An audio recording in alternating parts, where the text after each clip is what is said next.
আজকের দিনটার জন্য কত দিনের অপেক্ষা।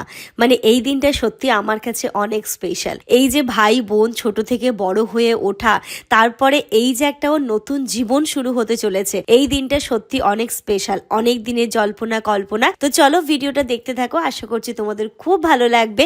এখানে দেখতেই পাচ্ছ অনেক রকমের রান্না হয়েছে, অনেক পদেরই রান্না হয়েছে। এই রান্নাগুলো স্পেশালি হয়েছে সানির জন্য। আজকের দিনটা ওর জন্য অনেক গুরুত্বপূর্ণ, একটু পরেই যাবে ও বিয়ে করতে। তো আজকে দুপুরবেলা ওর জন্য স্পেশালি লাঞ্চে এইগুলো রেডি করা হয়েছিল। এখানে দেখতেই পাচ্ছ বাসন্তী পোলাও হয়েছে। আমি পুরো প্লেটটাকে সাজিয়ে নিচ্ছিলাম, খুব ইচ্ছে ছিল নিজে হাতে করে ভাইয়ের জন্য সব করব।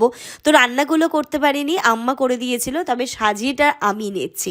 এখানে দেখতে পেলে প্রথমে পোলাও দেওয়া হয়েছে, ডিম সেদ্ধ করে ভাজা, পটল ভাজা, আলু ভাজা, অনেক রকমের ভাজা ছিল। আর ছিল হচ্ছে সানি যেহেতু মাছ খেতে বেশি পছন্দ করে, ওর অতটা মাংসের দিকে ঝোঁক নেই, তাই ওর জন্য দেখতেই পাচ্ছ বড় বড় দুটো মাছ ভাজা করা হয়েছে। তার সাথে মাংসও ছিল, মাংস যে ছিল না সেটা কিন্তু নয়। ওইখানে দেখতে পাচ্ছ বেগুন ভাজা, এইগুলো ওরও ভীষণ প্রিয় খাবার। এখানে দেখতেই পেলে বরবটি ভাজাও রয়েছে।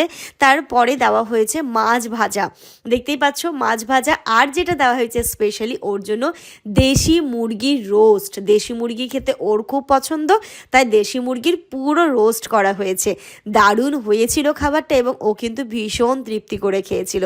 তবে খাবারগুলো দেখে তোমাদের কেমন লাগলো অবশ্যই জানিও। এর সাথে আরো কিছু ছিল, ডাল ছিল, এখানটাতে পনির দিয়ে একটা মিক্সড ভেজ ছিল, মাংস ছিল, মাছের আরো ঝোল ছিল। সেগুলো তোমাদেরকে ডিটেলসে শেয়ার করিনি, ওইগুলো যেহেতু সবার জন্য রান্না হয়েছিল তো সেইগুলো এইখানটাতে দেওয়া হয়েছিল। ওর জন্য স্পেশালি ছিল এইগুলোই।